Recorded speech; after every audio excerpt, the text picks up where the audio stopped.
Good afternoon. Again, I'm Providence Mayor Brett Smiley. I'm joined with Governor McKee, who we will hear from in just a moment.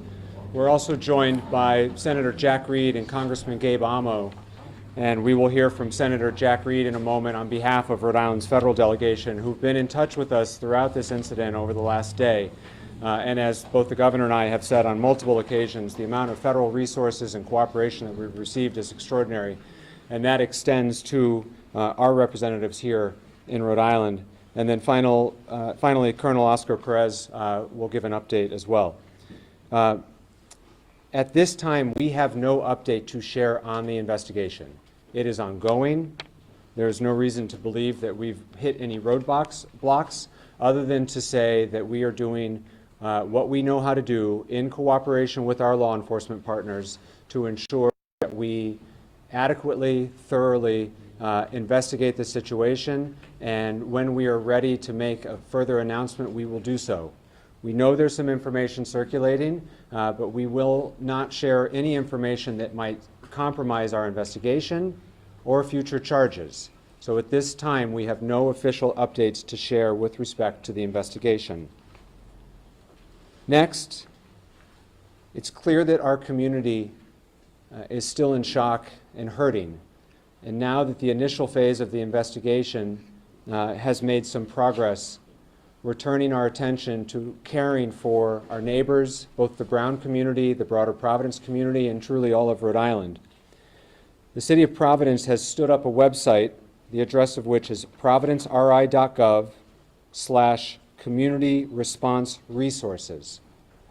There you can find a long list of community resources for mental health care, what to do in the event of trauma, how to help talk about events like this with your kids, to try to help families, neighbors, community members start to understand how to process that which has been so difficult for us.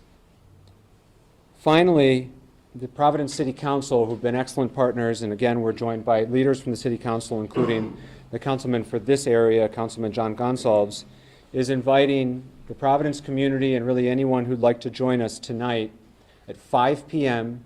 at Lippitt Park, where there had been a previous plan to light a Christmas tree and to light a menorah for the first night of Hanukkah. And for those who know at least a little bit of the Hanukkah story, it is quite clear that if we can come together as a community and shine a little bit of light tonight, I think there's nothing better that we could be doing as a community. And so please know you're all invited to Lippitt Park tonight at 5 o'clock. Lippitt Park is at 1008 Hope Street, and all are welcome. Certainly Providence Police and other folks will be on hand to make sure that we are all can be in community without any concerns tonight. I'd like to note that Family Services is here with us today, Margaret Holland McDuff. She is one of those community resources that has become available. I'd like to also acknowledge that United Way of Rhode Island and their 211 system has been helping, and leaders from the Nonviolence Institute have been assisting with families in the hospitals. Additionally, Treasurer James Diosa and his Victim Compensation Fund has already been in touch to ensure that his office is doing everything that they can.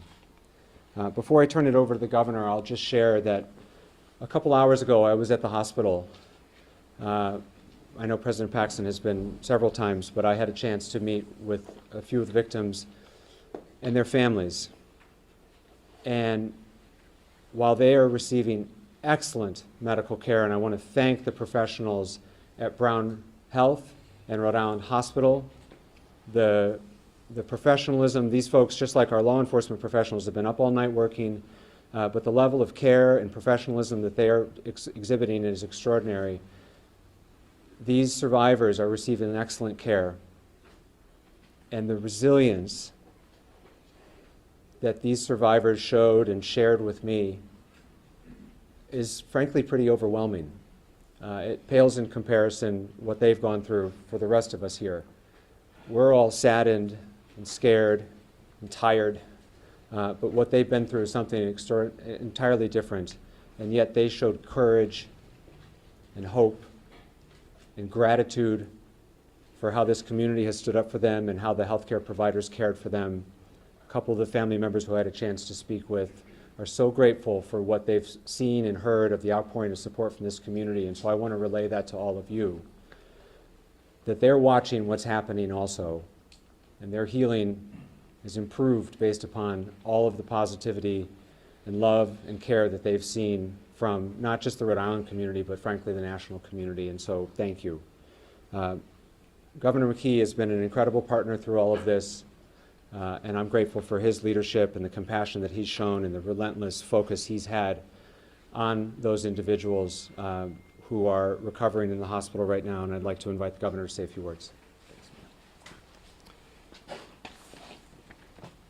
So today, Brown students and the community is suffering and they're in pain. So please let the President and the Brown community know that we stand with you.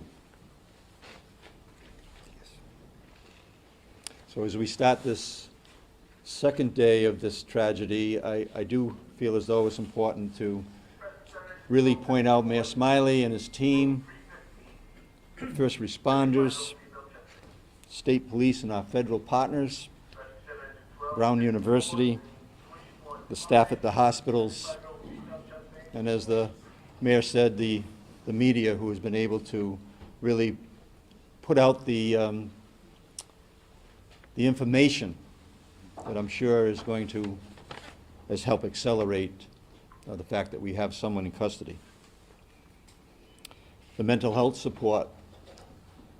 The community needs our compassion and our support as the process of this horrific event unfolds. As governor and as a Rhode Islander, I get to speak on behalf of the people of the state of Rhode Island. As a dad, as a grandparent, it hits home to us, all of us, me included. While a suspect has been detained, our work as a state is not over. As governor, I'm committing to the city and to Brown and the broader community that has been impacted by this to make sure everyone who needs assistance, mental health assistance, can access them. Last night, we activated the state's trauma response team to help coordinate mental health resources with all partners. And to everyone in the nation, because this is a national event. I've had calls, like I said, personal calls with Hawaii, a dad that has a freshman at Brown University. To everybody out there in the country, please send your prayers here to Rhode Island. And to all Rhode Islanders, let's do what we do best. Let's stand by and support our neighbors when they most need it. And we stand ready to do exactly that. Thank you, Governor. I'd like to invite Senator Jack Reed to say a few words on behalf of the congressional delegation. On behalf of Senator Whitehouse, Congressman Magaziner, Congressman Amo, I first want to express our profound condolences to those families who've lost a loved one and to those families who are struggling with a seriously injured child. We offer not only our sympathies but our prayers for a speedy recovery. I must commend the leadership. Mayor Smiley has done a superb job. The governor has done a superb job. The President Paxson, and the Provost Doyle have also stepped up and done a superb job. We are also, I think, particularly indebted to the police officers and the firefighters from Providence, the Brown University Police Department, many departments, both police and fire from across the state of Rhode Island, our state police, and a special word of praise and thanks to our federal law enforcement officers, the FBI, the ATF. They have been instrumental, critical in the progress of this investigation so far. I received a call from Attorney General Pam Bondi, and I shared my praise and thanks for the assistance of federal authorities. This has been a horrible, terrible moment. But in moments like this, we see the best of Rhode Island. The firefighters, the policemen, the civic leaders, neighbors who come together, and let us celebrate that community. Thank you. Thank you, Senator. Finally, we'll hear from Providence Police Chief Colonel Oscar Perez. Thank you, Mayor. So yeah, the message is the same. I'll echo the message from the mayor earlier as far as where are we with the investigation. I'll tell you that right now the investigation continues to progress extremely fast. We're in the process of collecting evidence and seizing items that we need to seize, search locations that we need to search. I want to commend the response, the quick response of ATF, FBI. As the items get seized and collected, obviously they will provide the resources and the equipment that we need to ensure that we have the right legal requirements and facts in order to be able to provide that so that we can move along. I also want to commend the Attorney General's office, who has been standing by us to ensure that our process is continuing in a proper manner. And so that's where we're at with it. We'll continue. It's a complex investigation. I know there's some speculations out there about names, and I'm not here to confirm or comment. I know you're going to ask me that as far as names. I'll tell you that I'm not going to confirm or comment, because in the years that I have in this department, in this police department, we stand on grounded facts, not a speculation. And at that point, we'll be able to, once we're ready and we have the appropriate and accurate information, we'll be able to update you with that. My goal is that we're able to have that information as soon as possible. But again, I tell you that respectfully, and I have the responsibility to respect the integrity of this investigation. I think that is complex. Any detective that worked last night and all the agents that worked last night, I have responsibility to respect the work that they're doing. And so when we're ready to provide you with that info and to come to or to give you the right info, I will make sure that you get that updated. So. Colonel managed to establish any connection between the suspect and the university. Why did the suspect target the university? So that's all part of the investigations that we're conducting, and again, it's complex, and we want to make sure that once we have, at the appropriate time, give you the accurate information, we'll be able to provide that information for you in that instance. Go ahead, John. Colonel, the person of interest, is that the same individual that we saw on the surveillance video you released? So again, I'm not going to speculate. I want to make sure that if I give you an answer, it's grounded on facts. And so we're getting to that point, but it's going to take time. Detective work is not something that you can answer or solve within a minute. It takes time, and we have to make sure that we have the right evidence in order to prosecute somebody properly. So. Colonel, what led you to Coventry? What led you to this Providence Police there, Coventry Police, FBI? So I'm not going to confirm or comment on locations again, John. I'll tell you that I'm going to tell you exactly what I'm telling you is the fact that we're going to continue progressing on this complex investigation to make sure that we have all the facts together in order to be able to give you what you're asking. Do you feel better now than you did last night at midnight? Absolutely. I think the great work of the men and women of this department, the collaboration with the different federal agencies, the fact that we're standing here all together and we all stepped up and we're making sure that we have the right answers and that we can continue on to bring peace, as the mayor stated, and calm to this city. It's a beautiful city, and it's something that we take pride of. And so, yes, I feel much better. Pat, and then the guy Can you behind. talk to us about the process? The most common question I've gotten in the last 24 hours, it revolves around the fact that Brown University is the most camera-ridden, most responsive piece of real estate in Rhode Island, and yet there seems to be little or no video evidence outside of that clip. You know, respecting the investigation, is there a lot more video that we're just not able to see yet because of the ongoing investigation, or is there simply no video? So what we shared with you the other day is what we have that we could share, and then we'll continue to, again, we're continuing to collect evidence. As we speak, we have detectives out there trying to continue to find. So I don't want to tell you that there's no more video, because we might find something within the next few minutes. So yes, it's possible, but what we gave you the other day is what we have. Go ahead. So, I'm sorry. Colonel, if you wouldn't mind, two questions here. Yeah. Can you talk to us about the process of releasing this 10-second clip to now someone's in custody, kind of how you all are working together to garner that information? Someone being detained, rather. Correct. And so, yeah, someone being detained, it led us to that point as far as, like, when we started, obviously, it's a fast move. It's a quick response right from the beginning. Once we get the call, and you pull up to a scene, obviously as chaotic as it was, and then it gets to a point that now we're asking the public for help, tips come in, federal agents come in. At that point, Providence Police responds, detectives get to do the work, and so that's where we started, and then we ended up getting, obviously, to a point where we find someone of interest, we bring him in, but we're I'm pretty confident in the work that the men and women have done of the department, but I gotta respect their work. Some of them haven't gone to sleep. And so I have to respect the fact that they're going to continue and give us what we need in order to be able to prosecute somebody properly. Yes.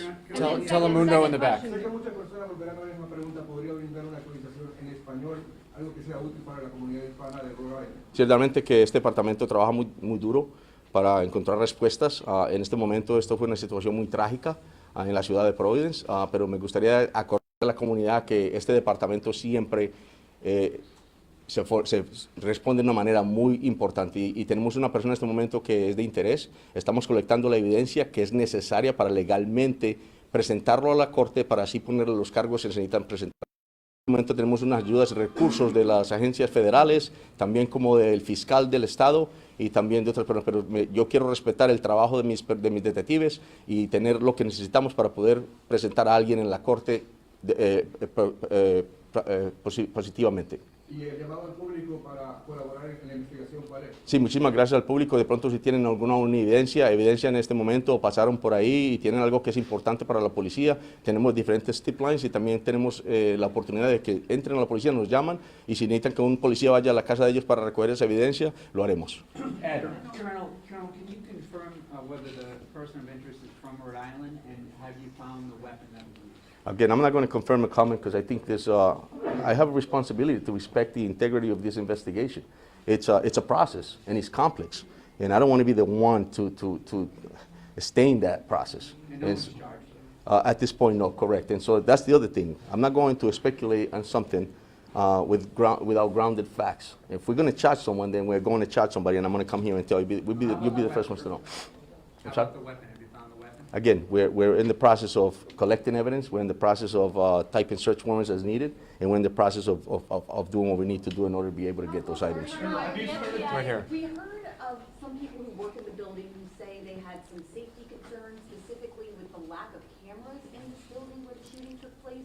Do you know if there were cameras in the building? What was the security like in that building? Again, I'm not going to comment as far as what was at this facility or what you're being told by or what information you're getting from somebody, but I can comment on the fact that we are working with what we have, and obviously we have somebody that's at the police station, a person of interest, and we're going to continue to build that case in order to be able to charge that person. The FBI director is saying that they found this person of interest in a Coventry hotel because of a tip from the Providence police. Can you confirm that? The FBI director is saying that. Because of a tip of the Providence police. Again, I'm not going to. The FBI director is saying that they found the person of interest in a Coventry hotel because of a tip from the Providence. So me personally, I'm not going to comment on what was told by another agency. What I'm telling you is the fact that we're going to continue this investigation. We're going to respect the integrity of it, and we're going to work closely with the Attorney General's office in order to be able to prosecute this person in the proper manner. Colonel, what do you say to parents around the country and around the world? There are many international students at Brown who are sitting here today wondering how a gunman was able to get so close to students. Did they have a swipe card? Were they let in somehow? What do you tell parents? I tell the parents that this is a great city. Brown has been an icon in the city. I think that this is an unfortunate incident, but I'll tell the parents that if the kids are going to come to the city, to be sure that we're going to do what we need to make sure that they're safe. And if horrific incidents like this happen, we're going to do what we need to do to make sure that we hold those people accountable. Some of the victims, can you give us any information about, the two people who died, if they were students, or if we're going to get their names at all? As far as we understand, due to some travel, not all of the victims' families have been notified. And so I hope everyone can respect the fact that we cannot share victim information if we have not yet first notified the families. It is around the holidays, and there are some people in transit, and so we need to allow for contact to be made before additional information is shared. I'm sorry that we're not able to share more. And I will just say, I know, and I said this at the outset, I know it is frustrating that we cannot share additional information on the investigation to date. However, as has been said now for almost 24 hours, bringing the individual responsible for this horrific act in our city to justice remains our top priority, along with the healing of their survivors. Bringing that person to justice means having a thorough, complete, and tight investigation, which then can be prosecuted successfully. That's how we bring justice to the individuals involved here. And so while it may be frustrating for certain members of our community to feel like we're not being fully forthcoming with some of the details, the reason that we are not sharing details that are unconfirmed is that it could compromise our prosecution. And hopefully everyone can appreciate that the top priority is in fact bringing a semblance of justice and closure. And the way in which we do that is with the strongest case possible that we can present, that the Attorney General will prosecute. And so we will not share any details that we feel could compromise that future prosecution for the sake of justice for the families. Mayor Smiley, sir, we know we've spoken to students who have been the victims of shootings in high school and now they're attending Brown, describing this as a uniquely American experience to go through not one but two school shootings. What do you feel needs to be done to keep this from happening, to stop that cycle of violence? And President Paxton, if you want to weigh in as well, ma'am. Yeah, there's going to be many days, months, or I'm not sure how long, of both healing, but of also moments to advocate for what might need to change. Speaking for myself, at least, that's not today. We still have an active investigation underway. We still have students in the hospital. I won't be shy about sharing what I think needs to be done to make my community safer, but I'm not doing that today. What I will say is when I was at the hospital today, one of the students that showed tremendous courage literally said to me, you know, that active shooter drill they made me do in high school actually helped me in the moment. Which at the same time provided me hope and was so sad. We shouldn't have to do active shooter drills, but it helped. And the reason it helped and the reason we do these drills is because it's so damn frequent. And so there'll be plenty of time, at least from my office, and I don't speak for any of the other public officials here, they're welcome to share if they so choose. There'll be plenty of time to talk about what advocacy and policy changes should be made, but we're still very, very much hard at work at the task at hand, and that is to be able to bring charges forward on the person responsible. Sir? And then can you just go through the nature of the conditions again? I know you did that this morning, but is everybody out of the woods? The conditions have not changed as far as I understand. And so, as was said earlier this morning, one individual has been discharged. One individual remains in critical but stable condition, and the other 7 are in stable condition. I will say I had conversations with 4 of the students, and they were talking. They were talking to their healthcare providers, and so if there are status changes, we'll be sure to share them. Mayor, I have a question for you. People are asking, are you expecting to do continuous status updates throughout the day, such as this, or can they expect at a future press conference that there'll be additional information? What is your plan for keeping the public informed throughout this afternoon? Yeah, thank you. Our expectation is that this is likely our last press conference here at the Brook Street Fire Station. We set up here last night because we're on the edge of campus. There was a lot of work happening all around us. They're still processing evidence on campus, but that crime scene is wrapping up. Most of the streets, other than immediately outside of the building, have been reopened. And so we do expect to provide future updates. We will likely provide those at the Providence Public Safety Complex, and we will provide them as there are meaningful updates to share. I know that it can be frustrating for some when the update is that there's no update. But in the absence of progress, and what's important is that the investigation take the time that it needs to be right. And so when we have no update to share, we will say there's no update to share. And when we have news to share, we will share that news. But our expectation is that this is our last press conference here at the Brook Street Fire Station as we're entering sort of a new chapter as the immediate crime scene winds down and we move on to what we hope will be a prosecution and to try to help our community heal. And we talk more about things like community resources, which we've announced today. You mentioned family services. There's a crisis support line that you might be able to... Thank you, Governor. Yes, for Rhode Islanders, Family Service of Rhode Island also has a crisis support line. The phone number is 401-854-6678. That's 854-6678. And the folks at Family Service of Rhode Island are extraordinary professionals who unfortunately have a lot of experience in this area and are a resource available to us. And I know Margaret Holland McDuff from Family Services is here, and we're grateful for her help along the way. Colonel, one more question, Colonel. Do you need anything from the public?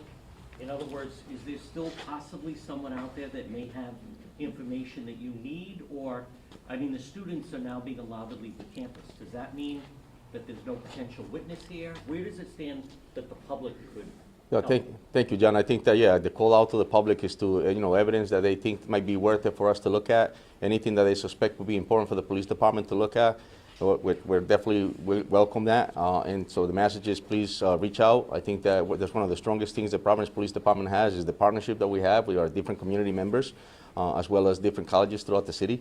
And so if they think that there's something that's important to us, please send it our way, because we'll definitely use it. It might be something that's important that you may think is not, but for us it is. So. Colonel, can we Sir, go describe ahead. him as a man in his 30s still? Can we still describe him as a man in his 30s, this person of interest?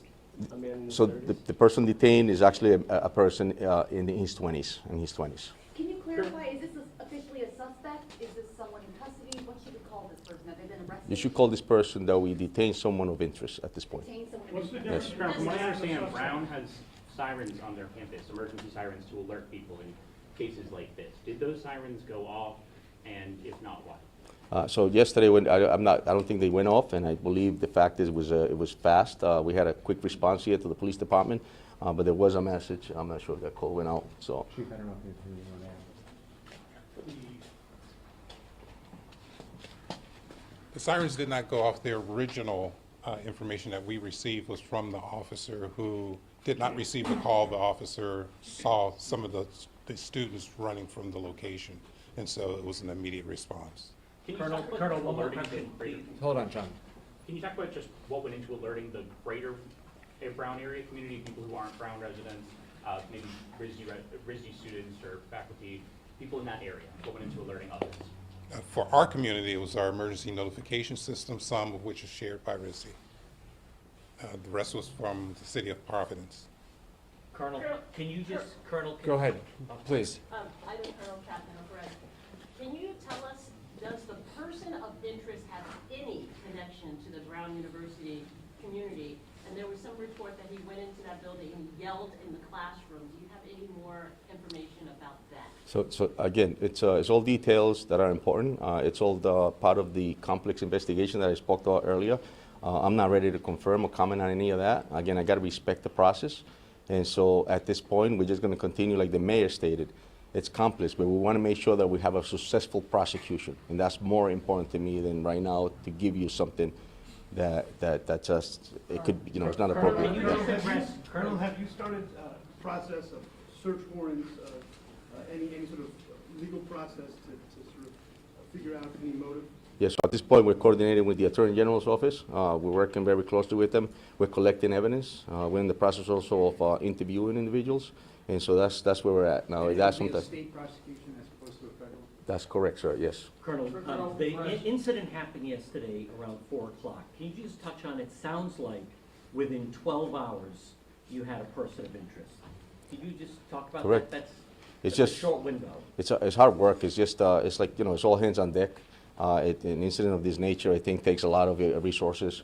I think the fact that we work closely with the federal partners and different municipalities, the men and women of the Providence Police Department, the detectives, outstanding work, and I think that's why we have been able to move forward as we have in progress in such a fast manner in order to have somebody detained at this point. So. President Paxton, Colonel please. President, on what basis are you detaining this man, and how long do you have to further the investigation until you either have to charge him or release him?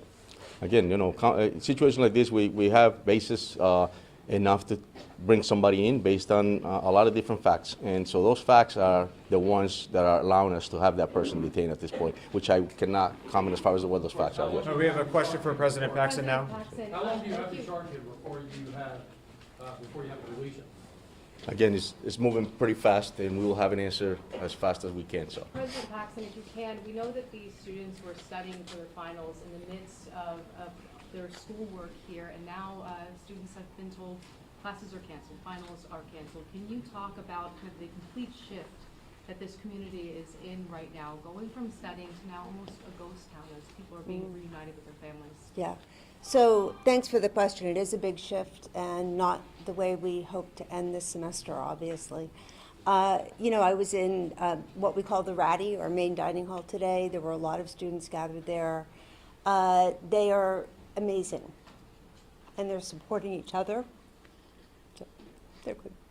Talk to me about the emotions you're feeling right now, because you care for the students. Yeah, I do. And, right now I think, as the mayor was saying, the students in the hospital, I talked to all but one of them, the students on campus, there's just a lot of gratitude right now, and they're remarkable. All right, that's it for now. We will keep you posted on future updates. Again, our expectation is that this is the last update here at the Brook Street Fire Station. If you are not yet on Josh's press list, Josh, raise your hand. He's there. That's how you will be apprised of future updates, and our expectation is that we'll be at the Providence Public Safety Complex for future updates. Thank you very much.